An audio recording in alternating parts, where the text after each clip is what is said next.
ನಾರಾಯಣಾಯ ಪರಿಪೂರ್ಣಗುಣಾರ್ಣವಾಯ ವಿಶ್ವೋದಯಸ್ಥಿತಿಲಯೋನ್ನಿಯತಿಪ್ರದಾಯ ಜ್ಞಾನಪ್ರದಾಯ ವಿಬುಧಾಸುರಸೌಖ್ಯದುಃಖ ಸತ್ಕಾರಣಾಯ ವಿತತಾಯ ನಮೋ ನಮಸ್ತೆ. ಅಭ್ರಮಂ ಭಂಗರಹಿತಂ ಅಜಡಂ ವಿಮಲಂ ಸದಾ ಆನಂದತೀರ್ಥಮತುಲಂ ಭಜೆ ತಾಪತ್ರಯಾಪಃ. ಭವತಿ ಯದನುಭಾವಾದೇಡಮೋ ಕೋಪಿ ವಾಗ್ಮಿ ಜಡಮತಿರಪಿ ಜಂತುರ್ ಜಾಯತೆ ಪ್ರಾಜ್ಞಮೌಲಿಃ ಸಕಲವಚನಚೇತೋ ದೇವತಾ ಭಾರತೀ ಸಾ ಮಮ ವಚಸಿ ನಿಧತ್ತಾಂ ಸನ್ನಿಧಿಂ ಮಾನಸೇ ಚ. ಅಸ್ಮದ್ಗುರು ಸಮಾರಂಭಾಂ ಟೀಕಾಕೃತ್ಪಾದ ಮಧ್ಯಗಾಂ ಶ್ರೀಮದಾಚಾರ್ಯ ಪರ್ಯಂತಾಂ ವಂದೇ ಗುರು ಪರಂಪರಾಂ. ವಿದ್ಯಾಯಾಂ ವಿಬುಧಾಚಾರ್ಯಂ ವೇದಜ್ಞಾನಾಬ್ಧಿಚಂದಿರಂ ದುರ್ಮತಧ್ವಾಂತಮಾರ್ತಾಂಡಂ ಸತ್ಯಧ್ಯಾನಮುನಿಂ ಭಜೆ. ಪಂಚಾಶದ್ವರ್ಷಪರ್ಯಂತಂ ಸತತಂ ರಾಮಪೂಜಕಃ ಶ್ರೀ ಸತ್ಯಪ್ರಮೋದಗುರುರಾಟ್ ಭಾಸತಾಂ ನೋಃ ಕದಂಬರೆ. ಬಂಧುಸ್ತ್ವಂ ಗುರುರಿಷ್ಟದೈವತಮಿತಿ ತ್ವತ್ಪಾದಪಂಕೇರುಹಂ ಪ್ರಾಪ್ತಂ ಮಾಂ ಪರಿಪಾಲಯೇತಿ ಸತತಂ ಯಾಚೆ ನಿಬದ್ಧಾಂಜಲಿಃ. ಚಿತ್ತಂ ಮತ್ಗುಣದೋಷಚಿಂತನವಿಧೌ ನೂನಂ ಮನಾಂ ಮಾ ಕೃತಾಃ. ಶ್ರೀ ಸತ್ಯಾತ್ಮಗುರು ತ್ವದಂಘ್ರಿಯುಗಲಂ ಹಿತ್ವಾ ನಮೇ ಸದ್ಗತಿ. ಯೈರಹಂ ಶುಕವತ್ ಸಮ್ಯಕ್ ಶಿಕ್ಷಿತೋಸ್ಮಿ ಕೃಪಾಲುಭಿಃ ತಾನ್ ವಂದೇ ಧೇನುಪಾಚಾರ್ಯಾನ್ ತತ್ವಜ್ಞಾನಾರ್ಥಸಿದ್ಧೇ. ಶ್ರೀ ಗುರುಭ್ಯೋ ನಮಃ. ಹರಿ ಓಂ ಹರಿ ಓಂ ಹರಿ ಓಂ. ಸ್ವಸ್ತಿಸ್ತು ಅಷೇಢ ಸನ್ಮಂಗಲಾನಿ ಸಂತು. ಶ್ಲೋಕೈಕಶ್ರವಣಪಠನಮಾತ್ರೇಣ ವಕ್ತುಶ್ಚ ಶ್ರೋತॄಣಾಂ ನಿಖಿಲ ಕಲಿಕೃತ ಕಲ್ಮಷಾಪನೋದನಪಟುತರೆ ಧರ್ಮಾದ್ಯಖಿಲ ಪುರುಷಾರ್ಥ ಸಾಧನೀಭೂತೆ ಅದ್ಯ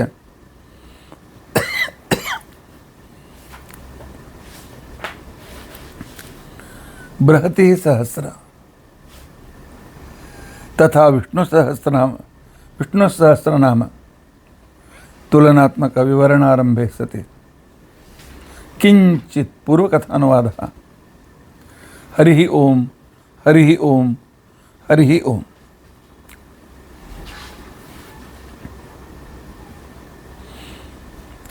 ನಿನ್ನೆ ದಿನ ನಾವು ಜಗತ್ತಿನ ಸಂಪೂರ್ಣ ಸಂಪತ್ತಿನ ಮೇಲೆ ಮೊದಲನೇ ಅಧಿಕಾರ ಯಾರಿಗಿದೆ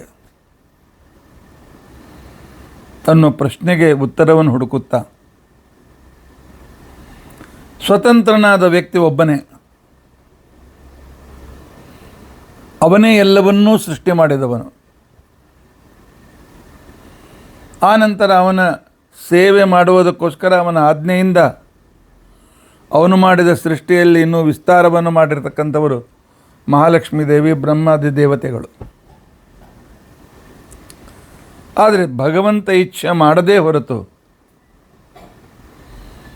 ಅವರು ಏನು ಮಾಡಲಿಕ್ಕಾಗೋದಿಲ್ಲ.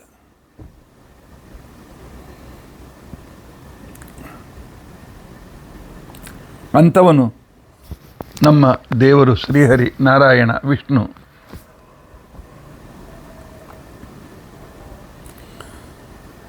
ಅವನು ತಾನು ಅನುಭವಿಸದೇ ಹೊರತು ನಾವು ಅನುಭವಿಸ್ಲಿಕ್ಕಾಗೋದಿಲ್ಲ.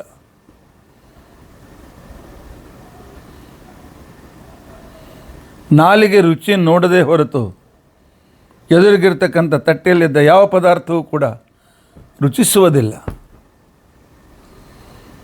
ನಮ್ಮ ಭೋಜನ ಸುಖ ನಾಲಿಗೆ ಮೇಲೆ ಅವಲಂಬಿಸಿದೆ.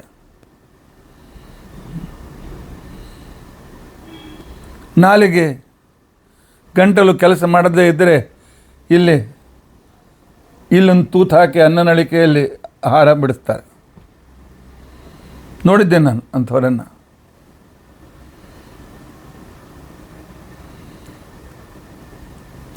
ಇಂಥ ಒಂದು ವಿಶಿಷ್ಟ ಸಂದರ್ಭದಲ್ಲಿ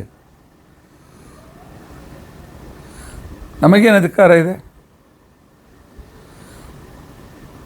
ಅವನು ಕೊಟ್ಟರೆ ಇದೆ, ಇಲ್ಲದೇ ಇದ್ದರೆ ಇಲ್ಲ.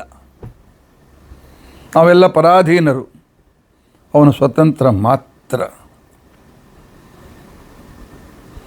ಅವನು ಸ್ವತಂತ್ರ ಇಷ್ಟೇ ಅಲ್ಲ, ಭಗವಂತನ ಕಲ್ಪನೆ ಏನಂತ ಮಾಡ್ಕೊಳ್ಬೇಕು ನಾವು? ಭಗವಂತನನ್ನು ಅನಂತ ಅಂತನ್ನೇ ತಿಳಿದುಕೊಂಡು ಇನ್ಫಿನಿಟ್ ಆದ ಅವನೇ ತನ್ನ ಇನ್ಫಿನಿಟನ್ನು ತಿಳಿದುಕೊಳ್ತಾನೆ. ಅಂತವಿಲ್ಲದ ವ್ಯಕ್ತಿ ಇಲ್ಲ. ಯಾರ ಜೊತೆಗಾದರೂ ಹೋಲಿಸೋಣೇನು?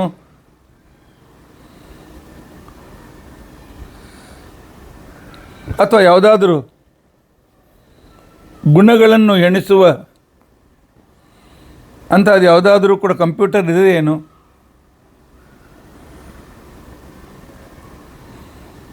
ಅಥವಾ ನಾವು ಎಣಿಸೋದಕ್ಕೋಸ್ಕರ ಉಪಯೋಗಿಸುವ ಕ್ಯಾಲ್ಕುಲೇಟರ್ ಇದೇನು ಜಗತ್ತಿನಲ್ಲಿ? ಇಲ್ಲ. ಸಂಸ್ಕೃತದಲ್ಲಿ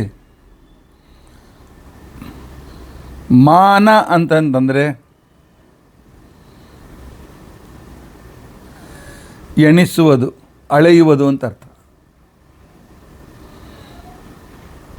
ಯಾವನನ್ನು ಎಂದಿಗೂ ಅಳೆಯಲು ಸಾಧ್ಯವಿಲ್ಲವೋ, ಯಾವನ ಗುಣಗಳ ಪರಿಮಾಣ ನಾವು ಕಲ್ಪನೆ ಕೂಡ ಮಾಡಲಿಕ್ಕೆ ಸಾಧ್ಯ ಇಲ್ಲವೋ ಅಂತಹ ವ್ಯಕ್ತಿಗೆ ಅಪ್ರಮೇಯ ಅಂತ ಹೇಳಿ ಕರೀತಾರೆ.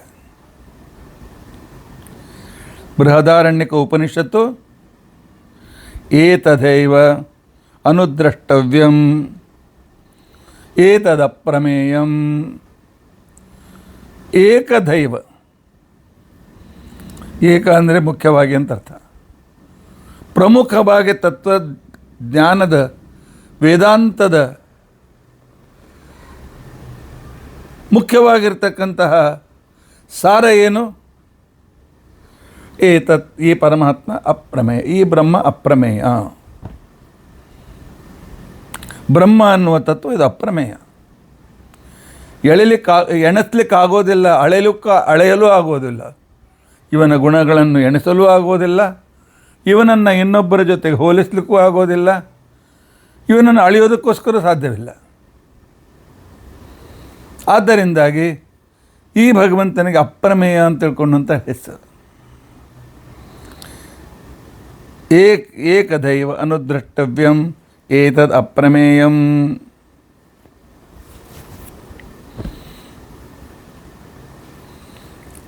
ಹಾಗಾದರೆ ಇವನು ತಿಳ್ಕೊಳ್ಳೋದು ಹೇಗೆ? ಇವನ ಸಮಾನ ಯಾರೂ ಇಲ್ಲ. ಇವನ ಸಮಾನ ಯಾರಿದ್ರೆ ಇವರಂತೆ ಇವನು ಅಂತಿಕೊಂಡಂತೇಳಿ ಅನುಮಾನ ಮಾಡಲಿಕ್ಕಾಗ್ತದೆ. ಹೊಗೆ ಇದ್ದರೆ ಬೆಂಕಿ ಇದ್ದದನ್ನು ನೋಡಿದ್ದೇವೆ.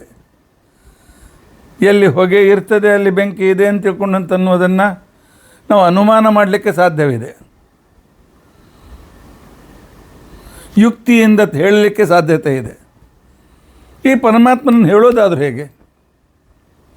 ಪರಮಾತ್ಮನ ಬಗ್ಗೆ ಏನೂ ಹೇಳಲಿಕ್ಕಾಗೋದಿಲ್ಲ ಅಂತ ಅದ್ವೈತರು ಹೇಳ್ತಾರೆ. ನಿರ್ಗುಣ, ನಿರಾಕಾರ ಈ ರೀತಿಯಾಗಿ ಅವರು ಕೂಡ ಹೇಳ್ತಾರೆ. ಹಾಗಾದರೆ ನಮಗೂ ಅವ್ರಿಗೆ ಅಂತರ ಏನು? ಭಗವಂತನನ್ನು ತಿಳಿದುಕೊಳ್ಳೋದು ಹೇಗೆ? ಭಗವಂತನನ್ನು ತಿಳಿದುಕೊಳ್ಳಬೇಕಾಗಿದ್ದರೆ ಅವನನ್ನು ತಿಳಿಸುವ ಒಂದು ಅಕ್ಷರ ಇದೆ. ಆ ಅಕ್ಷರ ಅ. ಬ್ರಹ್ಮಸೂತ್ರದ ಭಾಷ್ಯದಲ್ಲಿ ಆಚಾರ್ಯರು ಹೇಳ್ತಾರೆ, ಅಕಾರ ಸರ್ವವಾಗಾತ್ಮ. ಅ ಇದು ಪರಮಾತ್ಮನ ಮೊದಲನೇ ಹೆಸರು ಅ. ಆನಂತರ ಸಕಲ ವಾಕ್ ಜಗತ್ತಿನಲ್ಲಿ ಎಷ್ಟೆಷ್ಟು ಪೌರುಷೇಯ ಅಪೌರುಷೇಯ ವಾಣಿಗಳು ಅಂತೇನಿವೆ, ಶಬ್ದಗಳು ಅಂತೇನಿವೆ, ಇವೆಲ್ಲವೂ ಕೂಡ ಅ ಶಬ್ದದಿಂದಲೇ ಹುಟ್ಟುತ್ತವೆ. ಹಾಗಾದ್ರೆ ಇವನು ತಿಳಿದುಕೊಳ್ಳೋದು ಹೇಗೆ? ನಮ್ಮಂತೆ ಇದ್ದಾನೆ? ಇಲ್ಲ. ಇದು ನಿಷೇಧವಾಚಿ, ಅಭಾವವನ್ನು ತೋರಿಸಿಕೊಡ್ತದೆ. ಅಂತಕೊಂಡ್ರೆ ಈಗ ಉದಾಹರಣೆಗೋಸ್ಕರ ಪ್ರಮೇಯ ತಿಳಿದುಕೊಳ್ಳಲು ತಿಳಿದುಕೊಳ್ಳುವ ಯೋಗ್ಯನಾದವನು. ಅಪ್ರಮೇಯ ಯಾವನನ್ನು ಪೂರ್ತಿ ತಿಳಿದುಕೊಳ್ಳಿಕ್ಕಾಗೋದಿಲ್ಲ. ಬಂತು ಅಂತಂದರೆ ಅಭಾವ. ಬ್ರಾಹ್ಮಣ ಅಬ್ರಾಹ್ಮಣ, ಮನುಷ್ಯ ಅಮನುಷ್ಯ,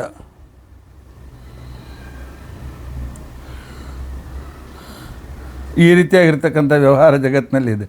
ಇದು ನಿಷೇಧವಾಚಿ. ಆದ್ದರಿಂದಾಗಿ ಪರಮಾತ್ಮನ ತಿಳಿದುಕೊಳ್ಳಿಕ್ಕಾಗ್ತದೆ. ಗೊತ್ತಿದ್ದ ವಿಷಯದಿಂದ ಗೊತ್ತಿಲ್ಲದ ವಿಷಯವನ್ನು ತಿಳಿದುಕೊಳ್ಳುವುದಕ್ಕೋಸ್ಕರ ಇದಕ್ಕೆ ನೋನ್ ಟು ಅನ್ನೋನ್ ಥಿಯರಿ ಅಂತ ತಿಳ್ಕೊಂಡು ಕರೀತಾರೆ.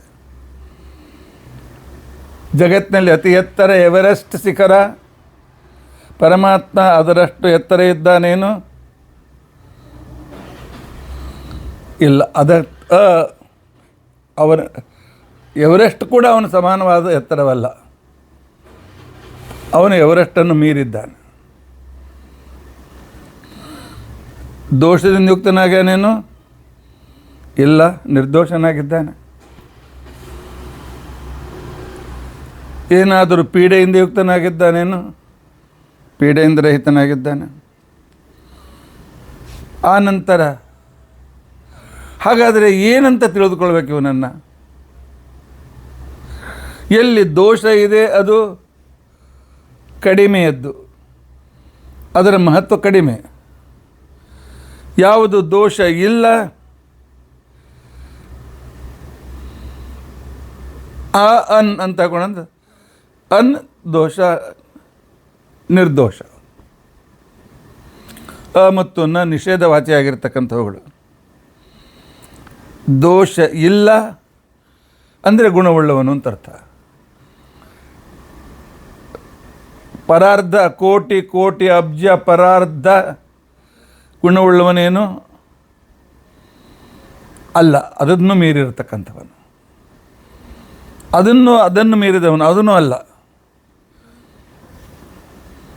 ದಡ್ಡನೇನು ಅಲ್ಲ, ಬರೀ ವಿದ್ವಾಂಸನೇನು ಅಲ್ಲ. ಈ ಅಲ್ಲ ಅಲ್ಲ ಅಲ್ಲ ಅಂತಕೊಂಡಂತನೂ ಇದನ್ನು ಇಟ್ಕೊಂಡು ಅಲ್ಲ ಅಂತಂದ್ರೇನು ಗೊತ್ತಿಲ್ಲ ನನಗೆ. ಆದ್ದರಿಂದಾಗಿ ಇವನ ಅಪ್ರಮೇಯ ಏಕೆ? ಆಚಾರ್ಯ ಹೇಳ್ತಾರೆ, ಸರ್ವ ದೋಷ ವಿರುದ್ಧ ಗುಣಸ್ವರೂಪತ್ವಾತ್ ಜೀವ ಜಡ ಭಿನ್ನತ್ವಾತ್ ದೋಷಾಭಾವಾಚ್ಚ ಆಹಾ.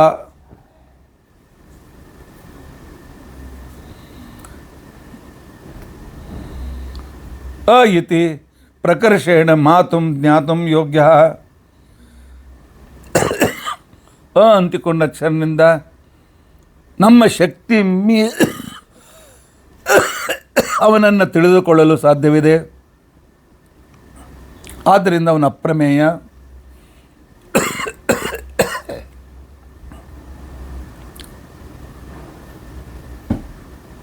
ಅಂತಿಕೊಂಡಂತಂದರೆ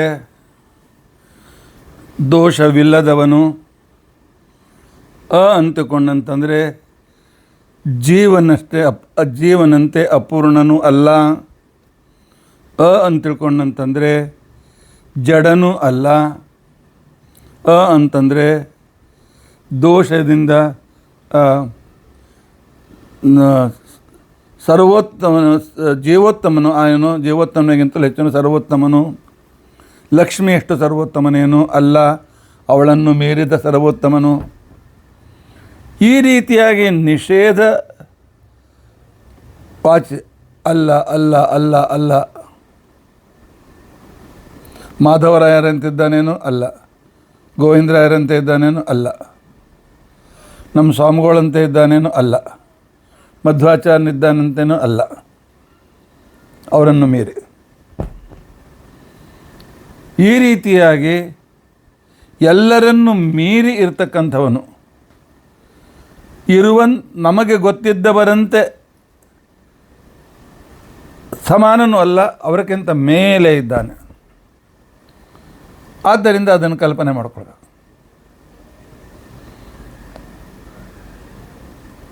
ಆಯ್ತಪ್ಪ, ಈ ರೀತಿಯಾಗಿ ಕಲ್ಪನೆ ಎಷ್ಟು ಮಾಡ್ಕೊಳ್ಳಿಕ್ಕಾಗ್ತದೆ?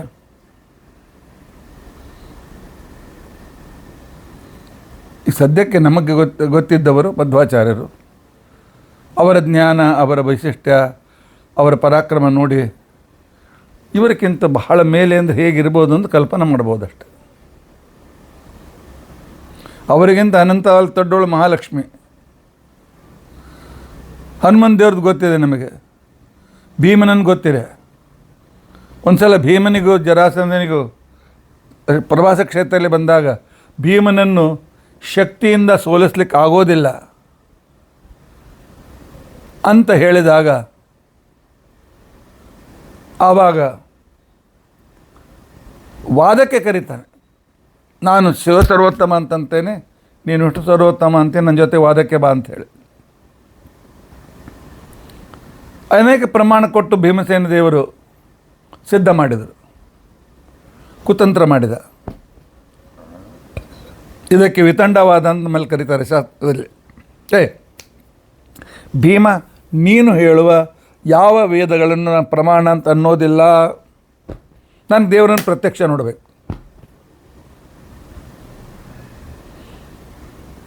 ಭೀಮ ಎದ್ದು ನಿಂತ. ಇಷ್ಟೆಲ್ಲ ಮಂದಿ ಜನರಿದ್ದೆಲ್ಲ, ನಿನ್ನ ಜೊತೆಗೆ ನಿಂದೆಲ್ಲ ಚೇಲಾಗಳು ಬೇಕಾಷ್ಟು ಸಾವಿರಾರು ಜನ, ಶಿಶುಪಾಲ, ದಂತವಕ್ರ, ಅವರು ಇವರೆಲ್ಲ ಬಂದಿದ್ದಾರಲ್ಲ, ಇವರೆಲ್ಲರಿಗಿಂತ ನಿಮಗಿಂತಲೂ ಅನಂತ ಪಾಲು ಶಕ್ತಿ ಇದ್ದವನು ನಾನು. ಬನ್ನಿ, ನಾನು ಒಬ್ಬನೇ ನಿಮ್ಮೆಲ್ಲರನ್ನು ಸೋಲಿಸ್ತೇನೆ. ನಾನು ನೋಡಿದ್ರಲ್ಲ, ನನಗಿಂತ ಅನಂತ ಪಾಲು ಬಲವುಳ್ಳವನು ನಮ್ಮ ದೇವರು. ನಾನಲ್ಲ, ನನಗಿಂತ ಪರಮಾತ್ಮ ಬಹಳ ದೊಡ್ಡವನು.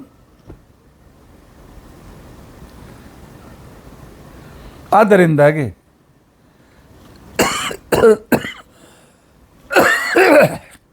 ನಾವು ನಮ್ಮ ಗೊತ್ತಿದ್ದ ವಸ್ತುವಿನಿಗಿಂತಲೂ ಪರಮಾತ್ಮ ಬಹಳ ಶ್ರೇಷ್ಠ ಅಂತನ್ನುವ ರೀತಿಯಿಂದ ದೇವರನ್ನು ಗುರುತಿಸಲಿಕ್ಕೆ ಸಾಧ್ಯತೆ ಇದೆ. ಎಲ್ಲಿವರೆಗೂ ನಮಗೆ ಅಪರೋಕ್ಷ ಜ್ಞಾನ ಆಗೋದಿಲ್ಲ. ಇಲ್ಲ, ಅಪರೋಕ್ಷ ಜ್ಞಾನಿಗಳು ಹೇಳಿದಂತೆ ಒಳ್ಳೆಯ ಸುಂದರವಾಗಿರ್ತಕ್ಕಂಥ ಮುಖ, 1000 ಕಾಮದೇವರನ್ನು ನಿವಾಳಿಸಿ ಒಗೆಯಬೇಕು ಅಂತಹ ರೂಪವುಳ್ಳವನು ಅಂಥವನನ್ನು ನೋಡಿದವರೇನು ಹೇಳಿದ್ದಾರಲ್ಲ, ಅದನ್ನು ನಂಬಬೇಕು ನಾವು. ಆದರೂ ನಮಗೆ ಅವನ ಬಗ್ಗೆ ಪೂರ್ಣ ಕಲ್ಪನೆ ಬರಲಿಕ್ಕೆ ಸಾಧ್ಯವಿಲ್ಲ. ಎಲ್ಲಿವರೆಗೂ ನಾನು ನೋಡೋದಿಲ್ಲ ಅಲ್ಲಿವರೆಗೆ ಅದು ಪೂರ್ಣ ಸಾಧ್ಯವಿಲ್ಲ. ಯಾಕ್ರಿ? ಅನುಮಾನದಿಂದ ತಿಳಿದುಕೊಳ್ಬೋದಲ್ಲ, ತಿಳಿದುಕೊಳ್ಳಿಕ್ಕೆ ಸಾಧ್ಯತೆ ಇದೆ. ಪ್ರತ್ಯಕ್ಷ ಇಲ್ಲ, ವೇದದ ಸಹಾಯ ಇದ್ದರೆ, ಆಗಮದ ಸಹಾಯ ಬೇಕು. ಇಲ್ಲದೇ ಇದವನ್ನು ತಿಳಿದುಕೊಳ್ಳಿಕ್ಕಾಗೋದಿಲ್ಲ. ಆದರೂ ಕೂಡ ನಮ್ಮ ಕಲ್ಪನೆ ಎಷ್ಟಿದೆ ಅಷ್ಟು ಮಾಡೋಣ, ಅದಕ್ಕಿಂತ ಮುಂದೆ ಮಾಡಲಿಕ್ಕಾಗೋದಿಲ್ಲ. ಅದನ್ನು ಮೀರಿ ಅನಂತ ಪಾಲದ ಶ್ರೇಷ್ಠನಿದ್ದಾನೆ ಪರಮಾತ್ಮ. ಒಂದು ಸಲ ಒಂದು ಮನೆಯಲ್ಲಿ ಸಣ್ಣ ಕೂಸಿತ್ತು, ಇನ್ನೂ ಹಾಲು ಕುಡಿಯೋ ಕೂಸು, 4-5 ತಿಂಗಳ ಕೂಸಿರ್ಬೋದು. ಅವಳ ಅಕ್ಕ ಒಬ್ಬಳು ಇದ್ಲು, 12 ವರ್ಷದವಳು. ಮನೆಯಲ್ಲಿ ಒಬ್ಬ ಅಜ್ಜ ಇದ್ದ, ಪಾಪ ಅವನು ಹುಟ್ಟು ಕುರುಡ.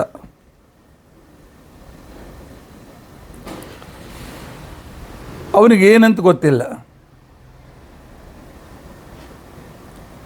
ಅಷ್ಟೇ ಅಲ್ಲ, ಅವನು ಹಳ್ಳಿಯಲ್ಲಿದ್ದ, ಬಡತನದಲ್ಲಿದ್ದ. ಈಗ ಹಾಲು ಮೊಸರು ಇನ್ನೂ ಗೊತ್ತಿರಲಿಲ್ಲ ಪಾಪ ಅವನಿಗೆ.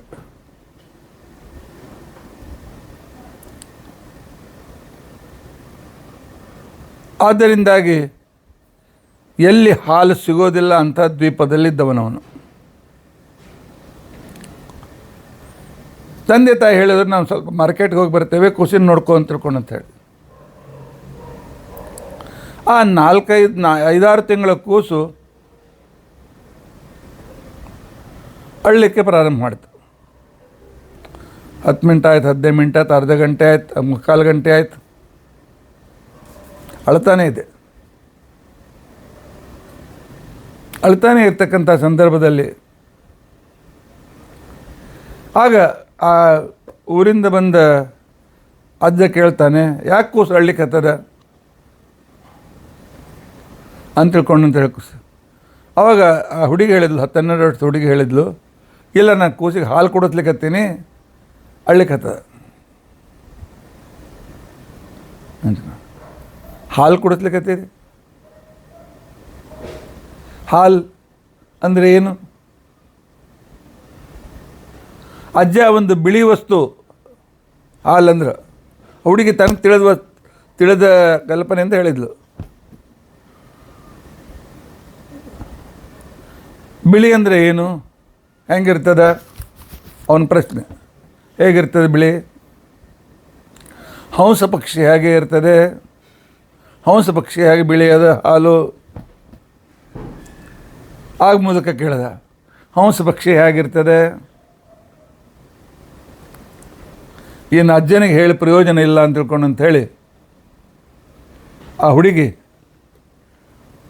ಅಜ್ಜ ಬಾಯಿಲ್ ನಿನ್ನ ಕೈತಾ, ಅದಕ್ಕೆ ಹೀಗೆ ಕೊಕ್ಕೆ ಇರ್ತದೆ, ಹೀಗೆ ಆನಂತರ ಹೀಗೆ ತಲೆ ಇರ್ತದೆ, ಹೀಗೆ ಕುತ್ತಿಗೆ ಇರ್ತದೆ, ಮೇಲೆ ಕುತ್ತಿಗೆ ಹೀಗೆ ಮಾಡ್ತಾ ಇರ್ತದೆ.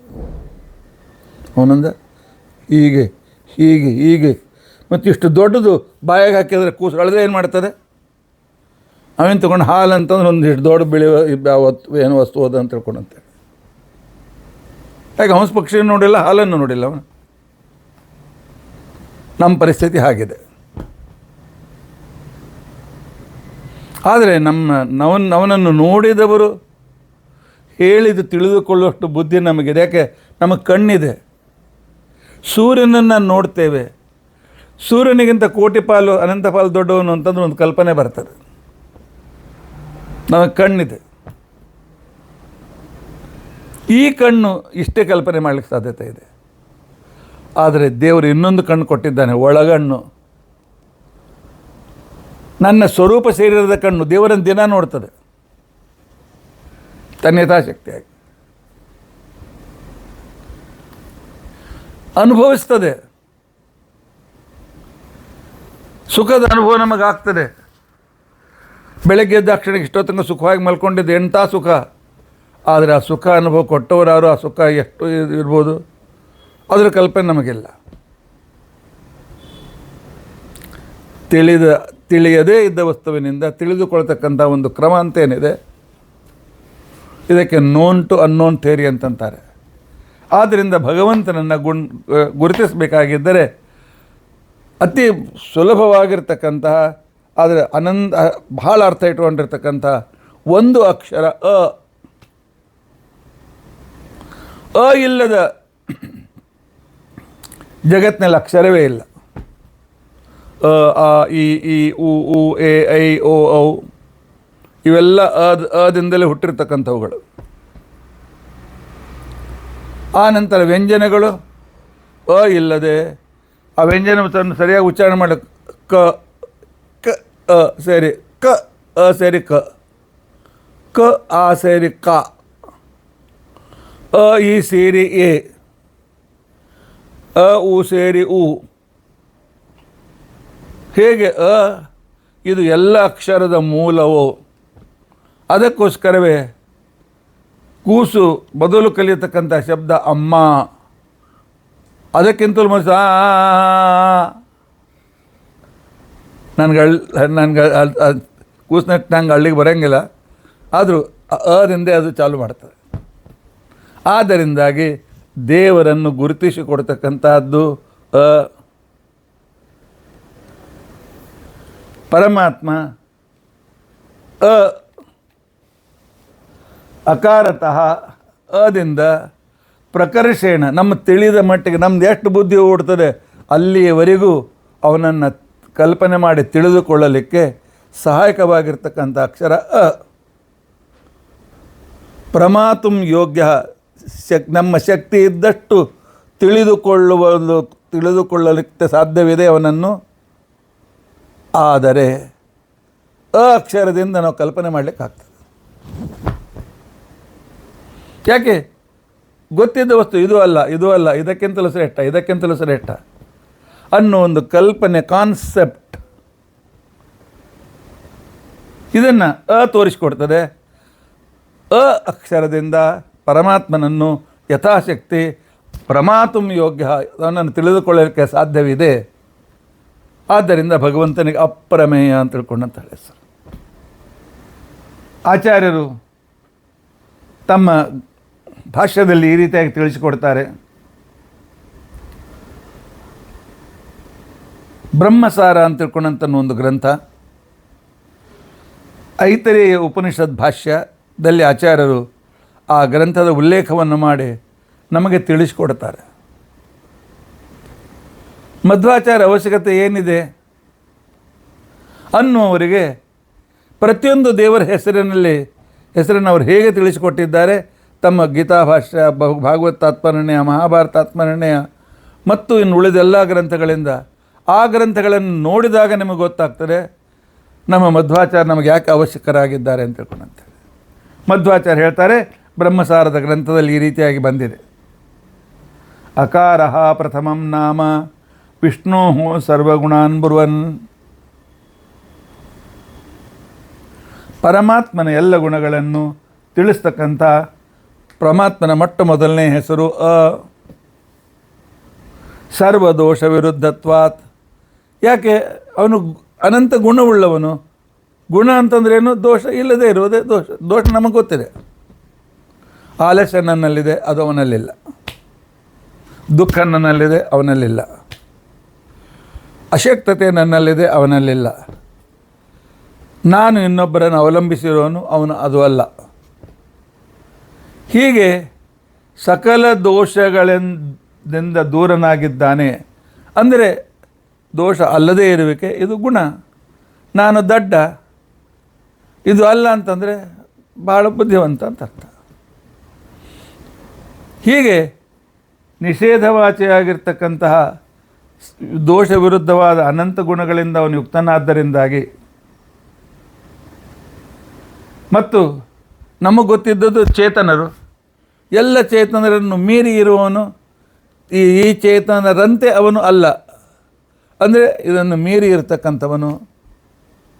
ಇನ್ನು ಜಡದಂತೂ ಅಲ್ಲ, ಸಮುದ್ರದಂತೆಯೂ ವಿಸ್ತಾರವಾದಂಥದ್ದಲ್ಲ, ಅದನ್ನು ಮೀರಿ ಇರತಕ್ಕಂಥವನು. ಅನಂತ ಗುಣವುಳ್ಳವನು, ದೋಷರಹಿತನು, ಆನಂತರ ಜೀವ ಜಡರಿಂದ ಅತ್ಯಂತ ಭಿನ್ನನು, ನಮ್ಮ ನ್ಯೂನತೆ ಇಲ್ಲದೇ ಇರತಕ್ಕಂಥವನು. ಅಭಾವಂ ಚೈವ ದೋಷಾಣಾಂ ಸರ್ವೇಷಾಂ ಕೇಶವೇ ವದತ.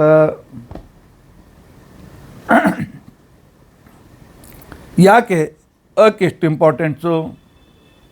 ಸಮ್ಯಕ್ ವಕ್ತೃತ್ವತಸ್ತಸ್ಮಾದ್ ಅಕಾರೋ ಮುಖ್ಯನಾಮಹಿ. ಪರಮಾತ್ಮನನ್ನು ಆ್ಯಕ್ಯುರೇಟಾಗಿ ನಮ್ಮ ಒಂದು ಕಾನ್ಸೆಪ್ಟಿಗೆ ಒಂದು ಆಕೃತಿ ತಿಳಿಯುವಂತೆ ಮಾಡ್ತಕ್ಕಂತಹ ಒಂದು ಅಕ್ಷರ ಪರಮಾತ್ಮನ ಮೊದಲನೇ ಹೆಸರು ಅ. ತದರ್ಥ ಅನೇಕ ದೇಶೇನ ಶಬ್ದಾಸ್ತರಬೇಪಿ ಚೋಚರೆ. ಯಾಕಂತಂದರೆ ಎಲ್ಲ ಉಳಿದ ವರ್ಣಗಳು, ಉಳಿದ ಶಬ್ದಗಳು, ಉಳಿದ ಪದಗಳು ಎಲ್ಲವೂ ಅದಿಂದ ಹುಟ್ಟಿವೆ.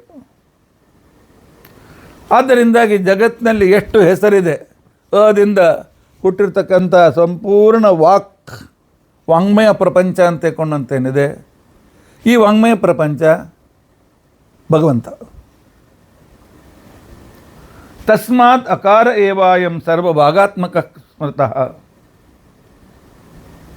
ಅವನನ್ನು ಸಕಲ ವೇದಗಳ ಸಾರರೂಪ ಅವನು ಅಂತಿಕೊಂಡಂತೇಳಿ ತಿಳಿಸಿಕೊಡ್ತದೆ ನಮಗೆ. ತಥೋ ಅಕಾರ ಪ್ರಧಾನಂ ನಾಮಚಕ್ರಿಣ.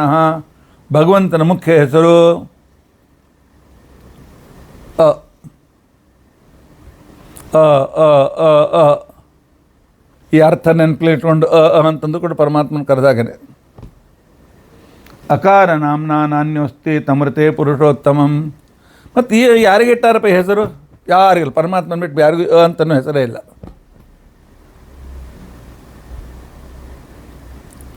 ಯಾಕೆ? ಅವರಲ್ಲಿ ಸರ್ವರನ್ನು ಮೀರಿರ್ತಕ್ಕಂಥ ಇಲ್ಲ. ಬ್ರಹ್ಮಾದಿಗಳನ್ನೇ ಮೀರಿದ್ದಾಳೆ ಮಹಾಲಕ್ಷ್ಮೀ ದೇವಿ, ದೇವರನ್ನು ಇಲ್ಲ. ತಸ್ಮಾತ್ ಅ ಇತಿ ನಾಮೈತತ್ ವಿಷ್ಣು ಕೇವಲಮೇವ ಹಿ. ಅಂತಿಕೊಂಡಂತನ್ನೋದು ಇದು ಭಗವಂತನ ಹೆಸರು. ಯಾಕೆ? ಪ್ರಮೇಯಂ, ಶ್ರೇಷ್ಠ ಅಂತಿಕೊಂಡಂಥೇಳಿ, ಸರ್ವಶ್ರೇಷ್ಠ ಅಂತ ತಿಳ್ಕೊಂಡಂಥೇಳಿ. ಪ್ರಕರ್ಷೇಣ ಮೇಯಂ, ಸರ್ವಶ್ರೇಷ್ಠ ಅಂಥೇಳಿ ತಿಳಿದುಕೊಳ್ಳಲಿಕ್ಕೆ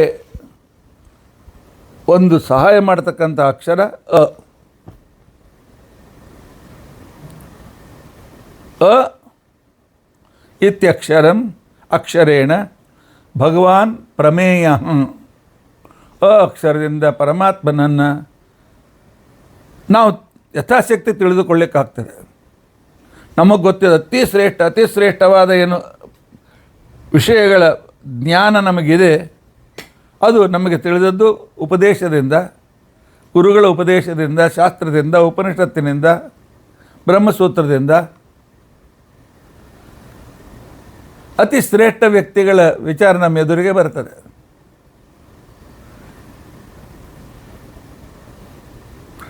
ಬ್ರಹ್ಮದೇವರು ಬಂದು ಪ್ರಾರ್ಥನೆ ಮಾಡಿದ್ರು ಮಹಾಲಕ್ಷ್ಮೀ ದೇವಿಗೆ, ಅಮ್ಮ ಜಗತ್ತಿನಲ್ಲಿ ಸೃಷ್ಟಿಯಾಗಬೇಕು,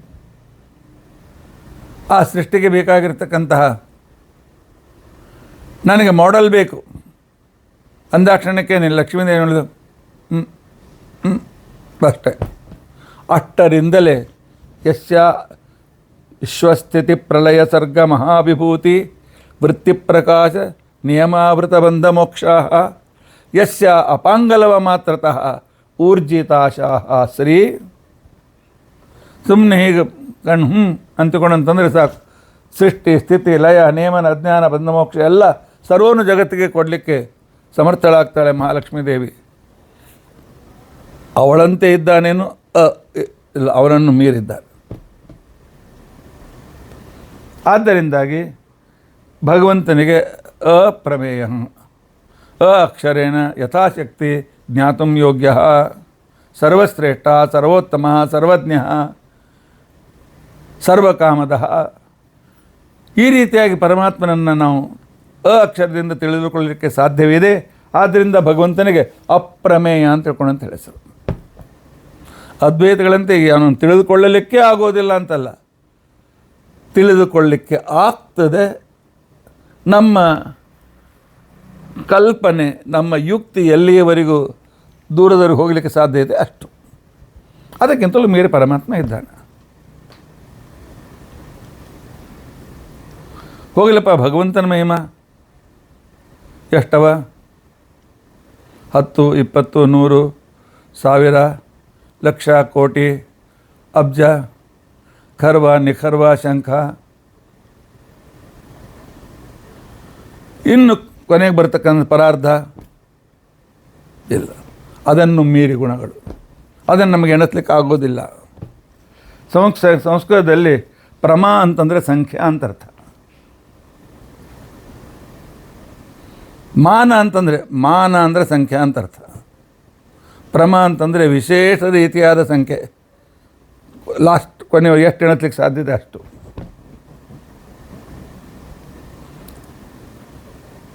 ಅಂದರೆ ಎಣಿಸ್ಲಿಕ್ಕೆ ಸಾಧ್ಯವಿದ್ದದ್ದು ಪ್ರಮೇಯ,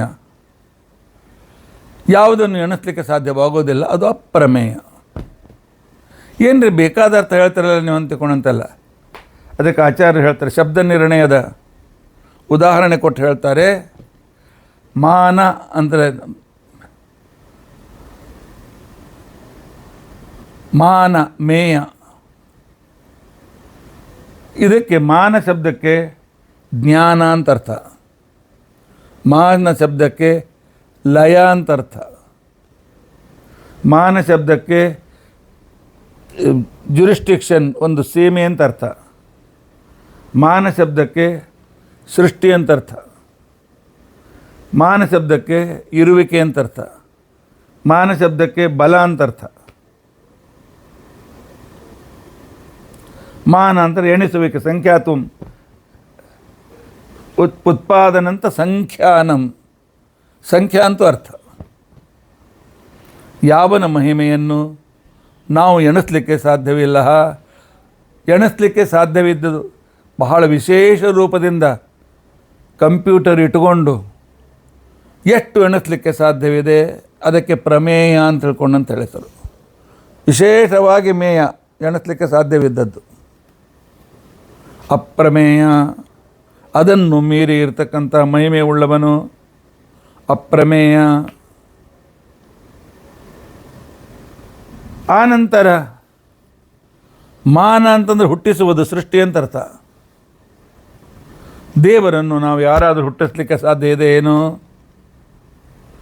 ಪ್ರಮೇಯ, ಹುಟ್ಟಿಸಲಿಕ್ಕೆ ಸಾಧ್ಯವಾದದ್ದು ಪ್ರಮೇಯ. ಅವನನ್ನು ಹುಟ್ಟಿಸಲಿಕ್ಕೆ ಸಾಧ್ಯವಿಲ್ಲ, ಯಾಕೆಂದರೆ ಹುಟ್ಟೇ ಇಲ್ಲ, ಅವನಿಗೆ ಅನಾದಿ ಕಾಲದಿಂದಲೂ ಇದ್ದೇ ಇದ್ದಾನೆ. ಆದ್ದರಿಂದ ಅವನು ಪ್ರಮೇಯ.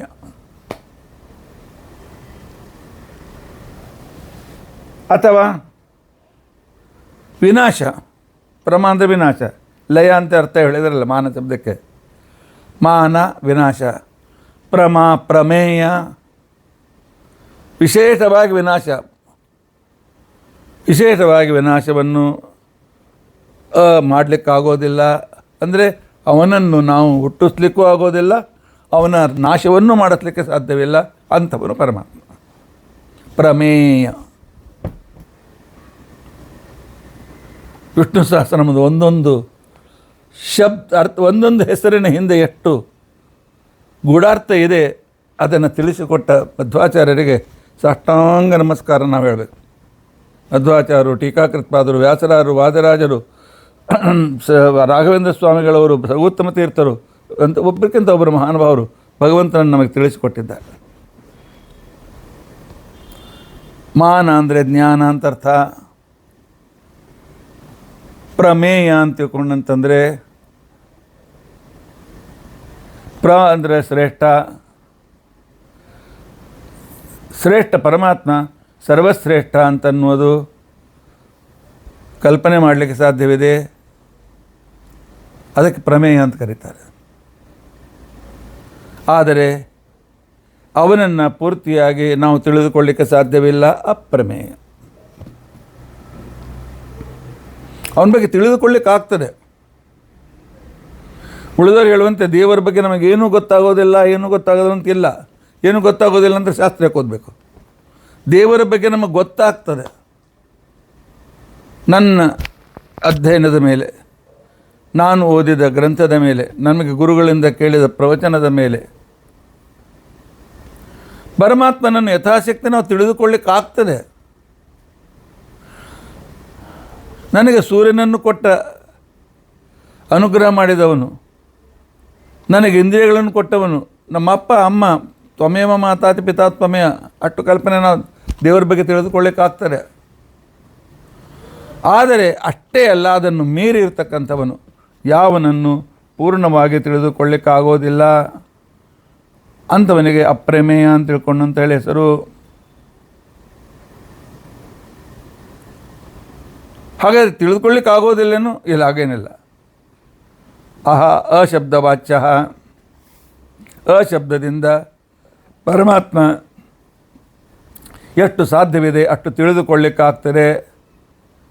ಅಪ್ರಮೇಯ. ಸತ್ಯಸಂಧ ತೀರ್ಥರು ಈ ಅರ್ಥವನ್ನು ಮಾಡಿ ಹೇಳ್ತಾರೆ. ಪ್ರಕೃಷ್ಟಾಮೇಯ ಭಕ್ತಜ್ಞೇಯ ಗುಣ ಯಶ ಸಹ ಪ್ರಮೇಯ. ಪರಮಾತ್ಮನ ಭಕ್ತರು ಅವನನ್ನು ಎಷ್ಟು ತಿಳಿದುಕೊಳ್ಳಿಕ್ಕೆ ಸಾಧ್ಯವಿದೆ ಅದಕ್ಕೆ ಪ್ರಮೇಯ ಅಂತ ಅರ್ಥ. ಅದನ್ನು ಮೀರಿ ಇರತಕ್ಕಂಥವನು ಅಪ್ರಮೇಯ.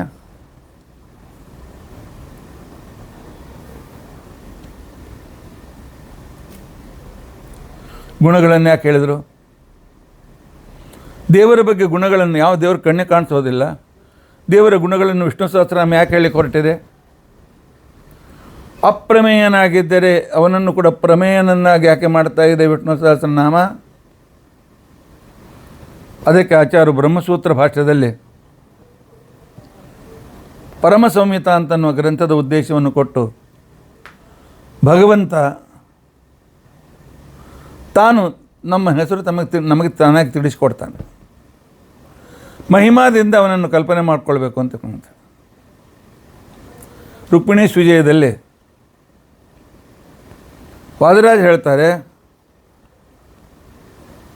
ಕೃಷ್ಣನಿಗೆ ಹೆಸರಿಡಲಿಕ್ಕೆ 6 ತಿಂಗಳ ನಂತರ ಹೆಸರಿಟ್ಟಿದ್ದಾರೆ. 13ನೇ ದಿವಸ ಅಲ್ಲ, 15 ಅಲ್ಲ, 21ನೇ ದಿವಸ ಅಲ್ಲ, 1 ತಿಂಗಳ ಮೇಲೂ ಅಲ್ಲ, 2 ತಿಂಗಳ ಮೇಲೂ ಅಲ್ಲ, 3 ತಿಂಗಳ ಮೇಲೂ ಅಲ್ಲ, 6ನೇ ತಿಂಗಳು ಗರ್ಗಾಚಾರ್ಯ ಬಂದು ಹೆಸರಿಟ್ಟರು.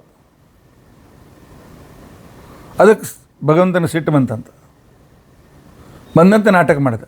ನನಗೆ ಹೆಸರಿಡಂಗಿಲ್ಲಲ್ಲ, ನನ್ನ ಹೆಸರು ನಾನೇ ಇಟ್ಕೋತೀನಿ ಅಂಥೇಳಿ 5ನೇ ದಿವಸವೇ ಪೂತನೆಯನ್ನು ಸಂಹಾರ ಮಾಡಿ ಪೂತನಾ ಸಂಹಾರಿ ಅಂತ ತಿಳ್ಕೊಂಡಂಥೇಳಿ ಮೊದಲನೇ ಹೆಸರು ಇಟ್ಕೊಂಡ.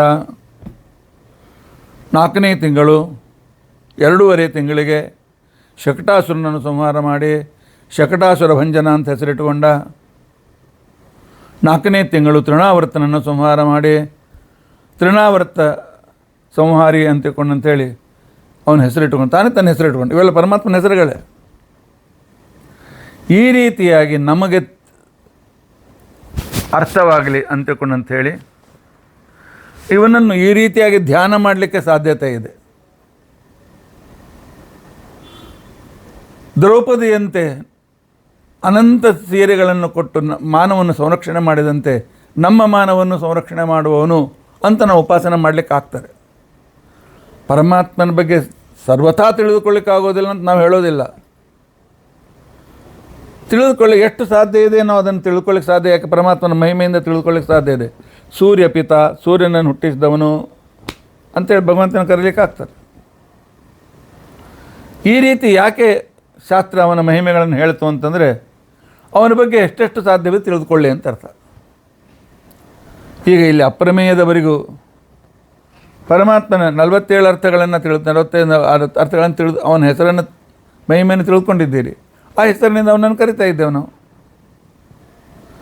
ಅವನನ್ನು ಯಥಾಶಕ್ತಿ ತಿಳಿದುಕೊಳ್ಳುವುದಕ್ಕೋಸ್ಕರ, ಅವನ ಧ್ಯಾನವನ್ನು ಮಾಡೋದಕ್ಕೋಸ್ಕರ ಪರಮಾತ್ಮನ ಅನೇಕ ಮಹಿಮೆಗಳನ್ನು ಶಾಸ್ತ್ರ ಹೇಳ್ತಾರೆ, ವೇದ ಹೇಳ್ತಾರೆ, ಮಹಾಭಾರತ ಹೇಳ್ತದೆ, ಭೀಷ್ಮಾಚಾರ್ಯ ಧರ್ಮರಾಜನಿಗೆ ಉಪದೇಶ ಮಾಡ್ತಾರೆ. ಜ್ಞಾನಾರ್ಥಮೇವ ಧ್ಯಾನಾರ್ಥಂ ಗುಣಾನಾಂ ಸಮುದೀರಣಂ ಜ್ಞಾತವ್ಯಾಶ್ಚೈವ ಧ್ಯಾತವ್ಯಾಃ ಗುಣಾಸ್ತರ್ವೇಪ್ಯತೋ ಹರೇ. ಪರಮಾತ್ಮ ನಿರ್ಗುಣ ಅಂತ ತಿಳ್ಕೊಂಡಂತೇಳಿ ಅಂದರೆ ನಡೆಯೋದಿಲ್ಲ. ಹೌದು, ನಿರ್ಗುಣ ಅಂತ ಪರಮಾತ್ಮನ ತಿಳ್ಕೊಳ್ಬೇಕು. ಆಚಾರ್ಯ ಪರಮಾತ್ಮನ ಹೆಸರು ಪರಮಾತ್ಮ ನಿರ್ಗುಣ ಏನು? ಹೌದು, ಅವನಂತೆ ನೀವು ಅದ್ವೈತಗಳಂತೆ ನೀವು ನಿರ್ಗುಣ ಅಂತ ಇದ್ದೀರಲ್ಲ ಅಂದರೆ ನಾವು ನಿರ್ಗುಣ ಅಂತ ತಿಳ್ಕೊಂಡಂತಂದರೆ ಪ್ರಾಕೃತಿಕ ಗುಣರಹಿತ ಅಪ್ರಾಕೃತ ಗುಣವುಳ್ಳವನು ಅಂತ ಹೇಳ್ತೇವೆ. ಪ್ರಾಕೃತ ಗುಣರಹಿತ ನಿರ್ಗುಣ. ನಮ್ಮಂತೆ ನಾಶವಾಗುವ ಗುಣವನಲ್ಲಿಲ್ಲ, ಆದ್ದರಿಂದ ಅವನು ನಿರ್ಗುಣ. ಪರಮಾತ್ಮ ನಿರಾಕಾರ. ಹೌದು, ನಮ್ಮಂತೆ ಸೀಮಿತವಾದ ಆಕಾರ ಅವನಿಗಿಲ್ಲ, ಅದು ನಿರಾಕಾರ. ಅದಕ್ಕೋಸ್ಕರ ಪರಮಾತ್ಮನನ್ನು ತಿಳಿದುಕೊಳ್ಳುವುದಕ್ಕೋಸ್ಕರವೇ ಈ ಎಲ್ಲ ಶಬ್ದಗಳು ಸಂಪೂರ್ಣ ಪ್ರತಿ ಸಹಸ್ರ ಯಾಕೆ ಓದಬೇಕು? ವಿಷ್ಣು ಸಹಸ್ರನಾಮ ಯಾಕೆ ಅಧ್ಯಯನ ಮಾಡಬೇಕು? ಅಂದರೆ ಅವನ ಮಹಿಮೆ ತಿಳಿದುಕೊಳ್ಳಿಕ್ಕಾಗ್ತದೆ, ಅವನ ಮಹಿಮೆಯನ್ನು ಉಪಾಸನೆ ಮಾಡಲಿಕ್ಕಾಗ್ತದೆ, ಅವನನ್ನು ಸ್ತೋತ್ರ ಮಾಡಲಿಕ್ಕಾಗ್ತದೆ. ಅದಕ್ಕೋಸ್ಕರ ಶಾಸ್ತ್ರಗಳು ಪರಮಾತ್ಮನ ಮಹಿಮೆಯನ್ನು ಅವನ ಗುಣಗಳನ್ನು ತಿಳಿಸಿ ಹೇಳ್ತವೆ. ಪರಮ ಸಂಹಿತೆಯಿಂದ ಆ ನಂತರ ಸತ್ಯಸಂಧರು ಇನ್ನೊಂದು ಅರ್ಥವನ್ನು ಹೇಳ್ತಾರೆ. ಪ್ರಕೃಷ್ಟ ಚ ಸಾ ಮಾ ಪ್ರಮ. ಪ್ರಮ ಅಂದರೆ ಲಕ್ಷ್ಮೀದೇವಿ. ಯಾಕೆ? ಮಾ ಅಂದರೆ ಜ್ಞಾನ, ಸಕಲ ಜೀವರನ್ನು ಬಿಟ್ಟು ಜಬರಿಗಿಂತ ಬೇರೆಯಾಗಿದ್ದು ಯಾವಳು ಮಹಾಜ್ಞಾನವುಳ್ಳವಳಾಗಿದ್ದಾಳೆ ಅವಳು ಮಹಾಲಕ್ಷ್ಮೀ ದೇವಿ. ಈ ಅಂದರೆ ಈ ಅಕ್ಷರಕ್ಕೆ ಆಶ್ಚರ್ಯ ಅಂತ ಅರ್ಥ. ಮಹಾಲಕ್ಷ್ಮೀ ದೇವಿ ಕೂಡ ಆಶ್ಚರ್ಯಪಡುವಂಥ ಮಹಿಮೆ ಉಳ್ಳವನು. ಪ್ರಮಾ ಈ ವಿಸ್ಮಯಂ ಯಾಪಯತಿ ಇತಿ ಪ್ರಮೇಯ. ಪ್ರಮಾಯೈ ಮಹಾಲಕ್ಷ್ಮ್ಯೈ ಈ ವಿಸ್ಮಯಂ ಯಾಪಯತಿ ಇತಿ ಪ್ರಮೇಯ. ಪ್ರಮಾ ಈ ಏಯ ಪ್ರಮೇಯ. ಲಕ್ಷ್ಮೀದೇವಿಗೂ ಕೂಡ ಪ್ರಮೇಯ ಆಶ್ಚರ್ಯವನ್ನು ಹುಟ್ಟಿಸ್ತಕ್ಕಂಥವಳು. ಆನಂತರ ಅಶ್ಚಾಸೋ ಅಪ್ರಮೇಯ. ಅಶ್ಚಾಸೋ ಪ್ರಮೇಯ ಅಪ್ರಮೇಯ. ಲಕ್ಷ್ಮೀದೇವಿ ಆಶ್ಚರ್ಯಪಡುವಷ್ಟು ಗುಣಗಳನ್ನು ಅವನಲ್ಲಿವೇನು ಇಲ್ಲ, ಅದಕ್ಕೂ ಮೀರಿವೆ. ದಿನಾಲು ಹೊಸ ಹೊಸ ಗುಣ ನೋಡ್ತಾ ಇದ್ದಾಳೆ ಅವಳು ಮಾರಾಯ್ತು. ಅದೆಲ್ಲ ನಮ್ಗೆ ಹೇಳಿಲ್ಲ ಅವಳು. ಕೆಲವು ಕಡೆಯಲ್ಲಿ ಉಪದೇಶ ಮಾಡಿದ್ದಾಳೆ, ಅದನ್ನು ತಿಳ್ಕೊಳ್ಳಿಕ್ಕೆ ನಾವು ಸಾಧ್ಯತೆ ಇದೆ. ಅಥವಾ ಸಂಸ್ಕೃತದಲ್ಲಿ ಪೂರ್ಣ ಅಂದರೆ ಪೂರ್ಣ ಅಂತ ಅರ್ಥ, ಅಂದರೆ ಶ್ರೇಷ್ಠ ಅಂತ ಅರ್ಥ. ಕರ್ಮಧಾರ್ಯ ಸಮಾಸ ಮಾಡೋಣ. ಅಶ್ಚ ಪರಿಪೂರ್ಣನಾಗಿದ್ದ, ಗುಣಗಳಿಂದ ಪರಿಪೂರ್ಣನಾಗಿದ್ದಾನೆ. ಪುನಃ ಅಶ್ಚ ಅಂದರೆ ಪ್ರಕೃಷ್ಟ ಸರ್ವೋತ್ತಮನಾಗಿದ್ದಾನೆ. ಆದ್ದರಿಂದ ಅಂದರೆ ಪರಿಪೂರ್ಣ, ಅಂದರೆ ಸರ್ವಶ್ರೇಷ್ಠ ಎಂದು ಮಾತುಂ ಶಕ್ಯ ಪ್ರಮೇಯ. ಅತಿ ಸರ್ವಶ್ರೇಷ್ಠ ಪರಿಪೂರ್ಣ ಗುಣವುಳ್ಳವನು ಅಂಥೇಳಿ ನಾವು ಶಾಸ್ತ್ರದ ಮುಖಾಂತರ ಪರಮಾತ್ಮನ ಬಗ್ಗೆ ತಿಳಿದುಕೊಳ್ಳಲಿಕ್ಕೆ ಯಥಾಶಕ್ತಿ ನಮ್ಮ ಮನಸ್ಸಿನಲ್ಲಿ ಒಂದು ಕಾನ್ಸೆಪ್ಟ್ ತಯಾರಾಗುವಂತೆ ಸಾಧ್ಯತೆ ಇದೆ. ಆದ್ದರಿಂದಾಗಿ ಭಗವಂತನಿಗೆ ಪ್ರಮೇಯ ಅಂತ ತಿಳ್ಕೊಂಡಂತ ಹೇಳಿ ಹೆಸರು. ಆ ನಂತರ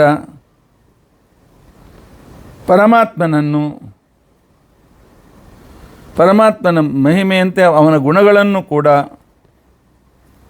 ಸಂಸ್ಕೃತದಲ್ಲಿ ಪರಿಚ್ಛೇದ ಅಂತ ತಿಳ್ಕೊಂಡಂತಂದರೆ ಎಣಿಸುವುದು ಅಂತ ಅರ್ಥ. ಪ್ರಮಾತುಂ ಯೋಗ್ಯ ಪ್ರಮೇಯ. ಯಾವುಗಳ ಬಗ್ಗೆ ನಾವು ತಿಳಿದುಕೊಳ್ಳಲಿಕ್ಕೆ ಸಾಧ್ಯವಿದೆ ಅಂಥ ಗುಣಗಳಿಗೆ ಪ್ರಮೇಯ ಅಂತ ತಿಳ್ಕೊಂಡಂತ ಹೆಸರು. ಏನಪ್ಪ, ನಿಮಗೆ ಮಹಾಭಾರತದ ಪ್ರಮೇಯ ಎಷ್ಟು ಗೊತ್ತಿದೆ? ಭಾಗವತ ಕೇಳಿದ ನಂತರ ಭಾಗವತದ ಪ್ರಮೇಯಗಳು ಎಷ್ಟು ಅಂದರೆ ನಾವು ಪ್ರಮೇಯ ಅಂದ್ರೇನು? ಭಾಗವತದಲ್ಲಿರ್ತಕ್ಕಂಥ ಮುಖ್ಯ ವಿಷಯಗಳು ಯಾವುವು ತಿಳಿದುಕೊಳ್ಳಲಿಕ್ಕೆ ಸಾಧ್ಯವಾದದ್ದು ಪ್ರಮೇಯ. ಆದರೆ ಯಾವನನ್ನು ಪೂರ್ತಿಯಾಗಿ ತಿಳಿದುಕೊಳ್ಳಿಕ್ಕೆ ಆಗೋದಿಲ್ಲ ಅಪ್ರಮೇಯ.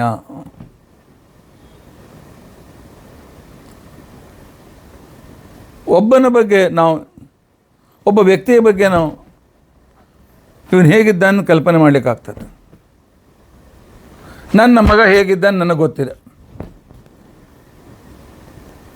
ಆದ್ದರಿಂದಾಗಿ ನನ್ನ ಮಗ ಪ್ರಮೇಯ. ಮಗನ ಹೆಸರು ಪ್ರಮೇಯ ಅಲ್ಲ, ಅವನನ್ನು ತಿಳಿದುಕೊಳ್ಳಲಿಕ್ಕೆ ಸಾಧ್ಯವಿದೆ, ಆದ್ದರಿಂದ ಅವನು ಪ್ರಮೇಯ. ಆದರೆ ಯಾವನನ್ನು ಪೂರ್ತಿಯಾಗಿ ತಿಳಿದುಕೊಳ್ಳಿಕ್ಕೆ ಆಗೋದಿಲ್ಲವೋ ಅಪ್ರಮೇಯ. ಅಂದರೆ ಕಲ್ಪನೆಗೆ ಮೀರಿದವನು ಅಂತ ಅರ್ಥ. ಅಥವಾ ತಿಳಿದುಕೊಳ್ಳಲಿಕ್ಕೆ ಯೋಗ್ಯರಾದವರು ಜೀವರು, ಅನೇಕ ಜೀವರನ್ನು ತಿಳಿದುಕೊಳ್ಳಿಕ್ಕಾಗ್ತದೆ. ಅವುಗಳಿಂದ ಅಂದರೆ ವಿಲಕ್ಷಣ, ಅವುಗಳಿಂದಲೂ ಮೀರಿದವನು ಅಂದರೆ ಜೀವರಿಂದ ಅನಂತ ಪಾಲು ಶ್ರೇಷ್ಠ ಅಂತ ಅರ್ಥ, ಪ್ರಮೇಯ ಅಂತ ಅರ್ಥ ಮಾಡ್ಕೊಳ್ಳಿಕ್ಕಾಗ್ತದೆ. ಅಂದರೆ ಶ್ರೇಷ್ಠ, ಮಾನ ಅಂದರೆ ಜ್ಞಾನ. ಯಾವನ ಶರೀರವೇ ಜ್ಞಾನಾತ್ಮಕವಾಗಿದೆ ಅವನು ಅಪ್ರಮೇಯ. ಪೂರ್ಣ ಪ್ರಕೃಷ್ಟ ಜ್ಞಾನರೂಪ. ಹೇಗೆ ಅರ್ಥ ಮಾಡ್ತೀರಿ? ಪೂರ್ಣನಾದ್ದರಿಂದಾಗಿ ಮೊದಲು ನಾನು ಹೇಳದಂತೆ ಸರ್ವೋತ್ತಮನಾದ್ದರಿಂದ ಸರ್ವಶ್ರೇಷ್ಠನಾದ್ದರಿಂದ ಜ್ಞಾನ ರೂಪನಾದ್ದರಿಂದಾಗಿ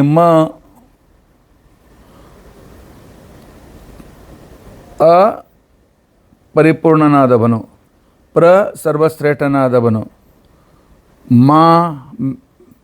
ಮೇಯ ಜ್ಞಾನರೂಪನಾಗಿರ್ತಕ್ಕಂಥವನು, ಅಶ್ಚಾಸು ಅಪ್ರಮ ಸೇರಿ ಅಪ್ರಮ ಅಂತಾಯಿತು.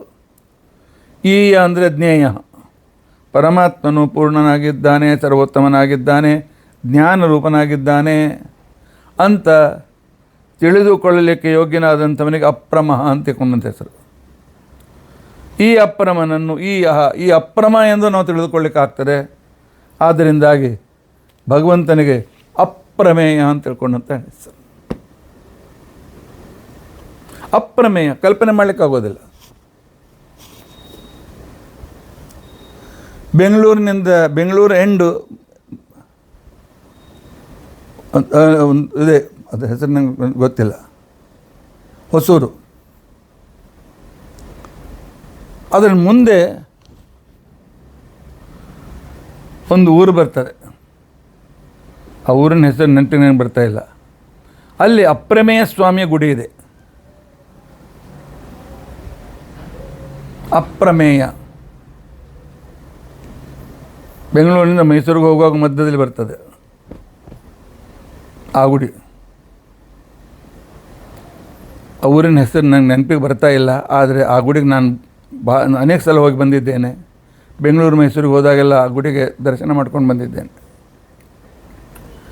ಅಲ್ಲಿ ಅಪ್ರಮೇಯ ಸ್ವಾಮಿ ಪರಮಾತ್ಮನ ಅದ್ಭುತವಾಗಿರ್ತಕ್ಕಂತಹ ಒಂದು ರೂಪ ಇದೆ. ಶಂಖಚಕ್ರ ಗದಾಧಾರಿಯಾಗಿರ್ತಕ್ಕಂಥ ಪರಮಾತ್ಮನ ರೂಪ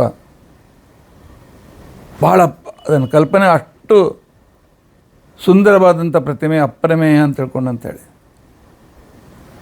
ಅದೇ ಗುಡಿಯಲ್ಲಿ ಕೂಡ ಒಂದು ಬಾಲಕೃಷ್ಣನ ಗುಡಿಯೂ ಕೂಡ ಇದೆ.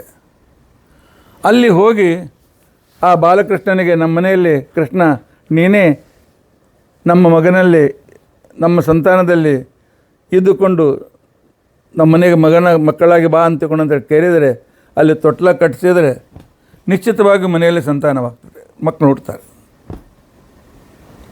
ಯಾಕೆ ನಾನು ಅನುಭವಿಸಿದ್ದೇನೆ ಜನರ ಜೊತೆ ಹೋಗಿ. ಆದ್ದರಿಂದ ಅಪ್ರಮೇಯ, ಇಂಥ ಅಪ್ರಮೇಯನನ್ನು ಇವತ್ತು ನಾವು ಯಥಾಶಕ್ತಿ ತಿಳಿದುಕೊಳ್ಳಿಕ್ಕೆ ಪ್ರಯತ್ನ ಮಾಡಿದ್ದೇವೆ. ಅಂದರೆ ಯಾವನು ಪರಿಪೂರ್ಣ ಅತ್ಯಂತ ಸರ್ವೋತ್ತಮ ಸರ್ವಶ್ರೇಷ್ಠ ಅಂಥೇಳಿ ಇರತಕ್ಕಂಥ ಈ ರೀತಿಯಾಗಿ ಅವನನ್ನು ತಿಳಿದುಕೊಳ್ಳಲಿಕ್ಕೆ ಸಾಧ್ಯವಿದೆ. ಪರಿಪೂರ್ಣ ಸರ್ವಶ್ರೇಷ್ಠ ಜ್ಞಾನರೂಪ ಅಪ್ರಮ. ಈ ರೀತಿಯಾಗಿ ಈ ಜ್ಞೇಯ, ಈ ಇನ್ಗತೋ ಜ್ಞಾನ ಅಂತ ಅರ್ಥ. ಗತ್ಯರ್ಥ ತೇತೆ ಜ್ಞಾನಾರ್ಥ. ಆ ರೀತಿಯಾಗಿ ತಿಳಿದುಕೊಳ್ಳಲಿಕ್ಕೆ ಯೋಗ್ಯ. ಆದ್ದರಿಂದಾಗಿ ಇವನಿಗೆ ಅಪ್ರಮೇಯ ಅಂತ ತಿಳ್ಕೊಂಡಂತ ಹೆಸರು. ಆದ್ದರಿಂದಾಗಿ ಇವತ್ತು ನಾವು ಹೊಸದಾಗಿ ತಿಳಿದುಕೊಂಡದ್ದೇನು, ಭಗವಂತನಲ್ಲಿ ಮೊದಲನೇ ಹೆಸರು ಪರಮಾತ್ಮನದು ವಿಷ್ಣು ಸಹಸ್ರನಾಮದಲ್ಲಿ ವಿಶ್ವಂ ಅಂತ ತಿಳ್ಕೊಂಡಂತಿದ್ದರೂ ಕೂಡ, ಆದರೆ ಶಾಸ್ತ್ರ ಹೇಳಿದ ಪ್ರಕಾರ ಪರಮಾತ್ಮನ ಮೊದಲನೇ ಹೆಸರು ಎಷ್ಟು ಸುಲಭವಾಗಿ ನಾವು ಈ ಪರಮಾತ್ಮ ಹೆಸರು ತೆಗೆದುಕೊಳ್ಳಿಕ್ಕಾಗ್ತದೆ. ಸಂತೋಷ ಅಂತಕೊಂಡು ಸಂತೋಷದಿಂದ ಸಂತೋಷಪಟ್ಟಾಗಲೂ ಕೂಡ ಅದು ದೇವರ ಹೆಸರೇ. ಇಲ್ಲದೆ ದುಃಖವಾದ ಅಂತಕೊಂಡು ಹತ್ತಿರೂ ಕೂಡ ಅದು ದೇವರ ಹೆಸರೇ. ಯಾಕಂದರೆ ಪರಮಾತ್ಮನ ಹೆಸರು. ಸುಖದಲ್ಲಿಯೂ ದುಃಖದಲ್ಲಿಯೂ ಕೂಡ ಯಾವ ಪರಮಾತ್ಮನನ್ನು ಹೆಸರನ್ನು ಮೊದಲು ತೆಗೆದುಕೊಳ್ತೇವೆ ಅದು ಪರಮಾತ್ಮನ ಅಂತನೂ ಹೆಸರು. ಇದನ್ನು ನಾವು ಯಥಾಶಕ್ತಿ ಮನನ ಮಾಡಲಿಕ್ಕೆ ಪ್ರಯತ್ನ ಮಾಡೋಣ. ಆದ್ದರಿಂದಾಗಿ ಈ ಪ್ರವಚನವನ್ನು ಪುನಃ ಕೇಳಿ. ಯಾವನ ಮಹಿಮೆ ಎಣಿಸ್ಲಿಕ್ಕಾಗೋದಿಲ್ಲ, ಯಾವನನ್ನು ಪೂರ್ಣ ಕಲ್ಪನೆ ಮಾಡಿಕೊಳ್ಳಿಕ್ಕಾಗೋದಿಲ್ಲ, ಯಾವನ ಮಹಿಮೆ ನಮಗೆ ಎಣಿಕೆಗೆ ಬರೋದಿಲ್ಲ, ಯಾವನ ಗುಣಗಳನ್ನು ನಾವು ಎಣಿಸಲಿಕ್ಕೆ ಸಾಧ್ಯವಿಲ್ಲ, ಯಾವನನ್ನು ಅಂತ ತಿಳ್ಕೊಂಡಂತೇಳಿ ತಿಳಿದುಕೊಳ್ಳಲಿಕ್ಕೆ ಸಾಧ್ಯವಿದೆ, ಪ್ರ ಅಂಥೇಳಿ ತಿಳಿದುಕೊಳ್ಳಲಿಕ್ಕೆ ಸಾಧ್ಯವಿದೆ, ಮ ಅಂಥೇಳಿ ತಿಳಿದುಕೊಳ್ಳಲಿಕ್ಕೆ ಸಾಧ್ಯವಿದೆ. ಯಥಾಶಕ್ತಿಯಾಗಿ ಯಾವನನ್ನು ಹುಟ್ಟಿಸ್ಲಿಕ್ಕೆ ಸಾಧ್ಯವಿಲ್ಲ, ಯಾವನನ್ನು ನಾಶಪಡಿಸಲಿಕ್ಕೆ ಸಾಧ್ಯವಿಲ್ಲ, ಯಾವನು ನಮ್ಮಂತೆ ಅಂತಲೂ ಕಲ್ಪನೆ ಮಾಡಿಕೊಳ್ಳಿಕ್ಕೆ ಸಾಧ್ಯವಾಗೋದಿಲ್ಲ, ಇತ್ಯಾದಿ ಇತ್ಯಾದಿ ಮಹಿಮೆಯಿಂದ ಯುಕ್ತನಾಗಿರ್ತಕ್ಕಂಥ ವ್ಯಕ್ತಿ ಅಪ್ರಮೇಯ. ಇಂಥ ಅಪ್ರಮೇಯನೇ ನೆನೆಸೋಣಲ್ಲ. ಇತಿ ಅದ್ಯ ಕಥಾ ಪ್ರಸಕ್ತಿ. ಹರೇ ರಾಮ ರಾಮ ರಾಮ ಹರೇ ಹರೇ, ಹರೇ ಕೃಷ್ಣ ಕೃಷ್ಣ ಕೃಷ್ಣ ಹರೇ ಹರೇ. ಉಗ್ರಂ ವೀರಂ ಮಹಾವಿಷ್ಣುಂ ಜ್ವಲಂತಂ ಸರ್ವತೋಮುಖಂ ನೃಸಿಂಹಂ ಭೀಷಣಂ ಭದ್ರಂ ಮೃತ್ಯುಂ ನಮಾಮ್ಯಹಂ. ಅಕ್ಷಯಂ ಕರ್ಮ ಯಸ್ಮಿನ್ ಪರೇ ಸ್ವರ್ಪಿತಂ ಪ್ರಕ್ಷಯಂ ಯಾಂತಿ ದುಃಖಾನಿ ಯನ್ನಾಮತಃ. ಅಕ್ಷರೋ ಯೋಜರ ಸರ್ವದೈವಾಮೃತಃ ಕುಕ್ಷಿಗಂ ಯಸ್ಯ ವಿಶ್ವಂ ಸದಾ ಜಾಧಿಕಂ ಪ್ರೀಣಯಾಮೋ ವಾಸುದೇವಂ ದೇವತಾಮಂಡಲಾಖಂಡಮಂಡನಂ. ಶ್ರೀಕೃಷ್ಣಾರ್ಪಣಮಸ್ತು.